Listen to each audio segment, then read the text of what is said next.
Okay, I'm going to talk about how I made Path, and I'm going to talk about some of the design decisions that I wanted to put in place, but also some of the technical side of things, if that's what you're interested in. So this is Path. The idea is to steer the red cube to the yellow on the right, and you do that by placing arrows which dictate the path of the cube. So looking at this is the intro screen, and I wanted it to have a very simple interface, but also very, very simple to understand. So I'll just load this up properly. And as you can see, let's pause it. As you can see, very few instructions. Your goal, these are the controls. When the time reaches 0, you can start placing these, then press E to run your path, and if you need to restart, just press R. And here also is a visual aid, so nice flow from the top all the way to the bottom, and then we can press begin. And I wanted this to be super, super clear what was going on.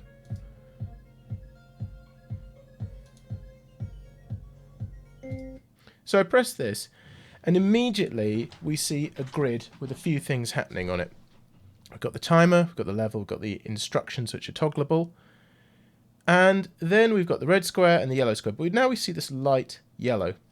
And what I wanted this to convey is that this is where you can place. So if you look, I couldn't place anything, but now I can. And as you can see, there's a right side arrow, and that shows this axis here. So I can make a path like this.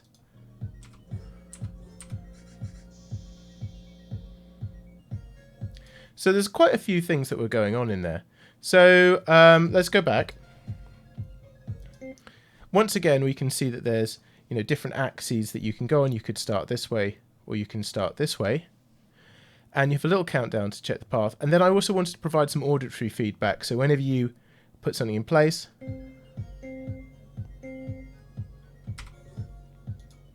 you get a little servo sound, a little drilling sound. And then when the thing moves, you get a bit of feedback as well.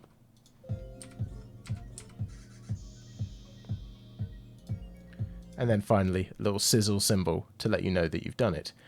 So to me, this is quite clean. It's quite physically understandable. So how did I actually make this? So let's take a look at the actual game scene itself. Well, first of all, there's the player. That's its tail there. And this is the end. And we just start with a grid. So what we do, and this was actually the original form of the game, is it used to be that each grid, when it was spawned, would just roll a die. And I would have a certain difficulty. So let's say I wanted it to be a 1 in 5 chance that it would turn into an obstacle. So it wouldn't be a white tile, it would be a black tile. Well, then what I would do is I'd make the chance 0 to 4 or 0 to 5. And if it rolled a 1, then it would become an obstacle, and otherwise it would become a white tile. And this worked for a while, but it did create an issue of impassable. So you would sometimes just generate maps which just weren't workable because, let's say, some random things had spawned in the bottom right hand corner and it made it completely impassable. And let's just see if this is happening now. So I'm going to refresh a few times and we'll see if there are paths appearing. So I do have to go from the intro for this.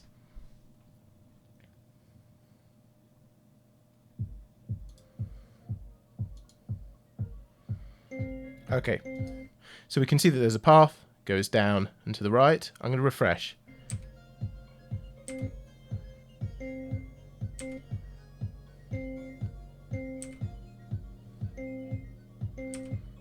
And you can see each time there's always some sort of path going from here to here.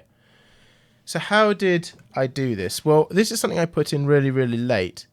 But what I do before I actually make the map, before I still randomly generate obstacles, but I also have an extra variable which is called cannot be an obstacle, and I assign this to some grid tiles. So for instance, the ones immediately surrounding the red cube and the yellow cube are set to cannot be obstacles. They can never be obstacles, because obviously that would block off the exit. But I also needed to make some sort of path that would work from here to here.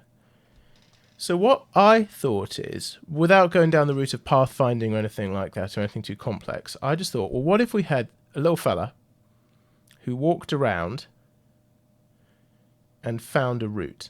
And it could be at random, but here's the thing.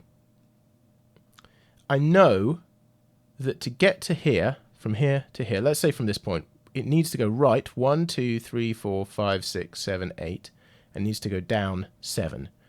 So as long as it's moved across right 8 and down 7, it doesn't matter what order it's done it in. It doesn't matter if it's gone right 1, down 2, right 2, down 1. It doesn't matter as long as it gets to 8. So what we do is we just run a function which says, okay, so you've got 8 rightward moves. Pick a number from 0 to 8. Okay, pick 3. All right, you have 3 rightward moves remaining. Now, let's pick a downward move. So, little fella here, right? Pick a random number to go right. Go right. Okay, you've got 5 remaining. 1, 2, 3, 4, 5. Yeah. Okay, pick a number to go down. 2. Okay, 1, 2. You have 6 remaining. Okay, roll again. 2. Okay, you have 3 remaining. Okay, pick a number 5. Okay, you have 1 remaining. Pick a number 3, etc., etc. And so what that happens is that will always find a path, right? So it will always find a path, and then it'll just mark those as cannot be obstacle.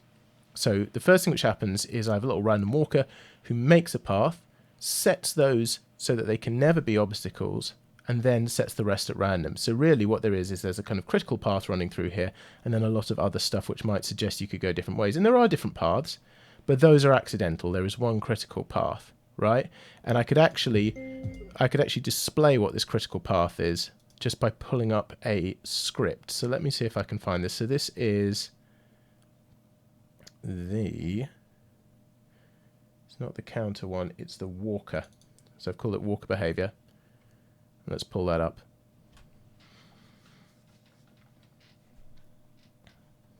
Okay.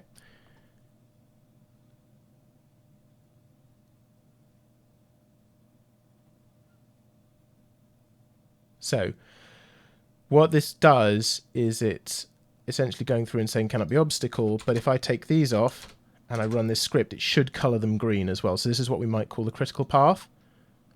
And let's just check.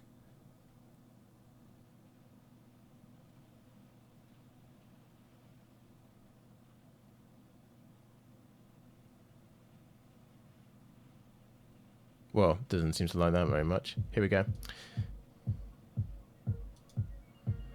Okay, so that's the critical path. Reset.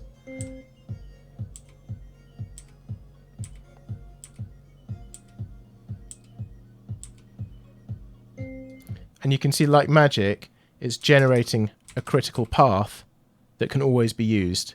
And then all I need to do is not color that in green, and it'll work. And then right to the end, after 5 levels, we get to our scores, and that encourages people to take a screenshot and replay. The final thing to say is that there's an awful lot of something called singletons here, which is things that run over, and one of them is a level manager, so it doesn't get changed with each scene. And this sets the difficulty of each one. So there's a little counter, and it just says, this is how likely 5, 3, so it's 3, 3, 2, 2, 2, how likely it is that a block will be an obstacle. So it's 1 in 3 and then 1 in 2, which means there'll be more white tiles and then less white tiles. And that's pretty much how path works. Oh, one last thing is how the red thing actually moves. So let me show this. So a lot of people would do it so it's actually moving with a velocity and stuff like that. I don't do that. The way that it works is this, and I'll show you. When I set those arrows, they just get logged in an array, so they get put into a list.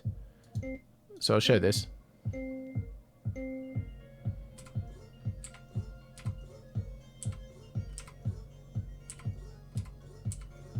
Okay, so what's happened is it's just put all of these in a list, and then when I press, it does a little check to make sure that there's a path to the finish from the final arrow, and then when I press E, it just pulls it from one to the other until it reaches the arrow, until it reaches the last square.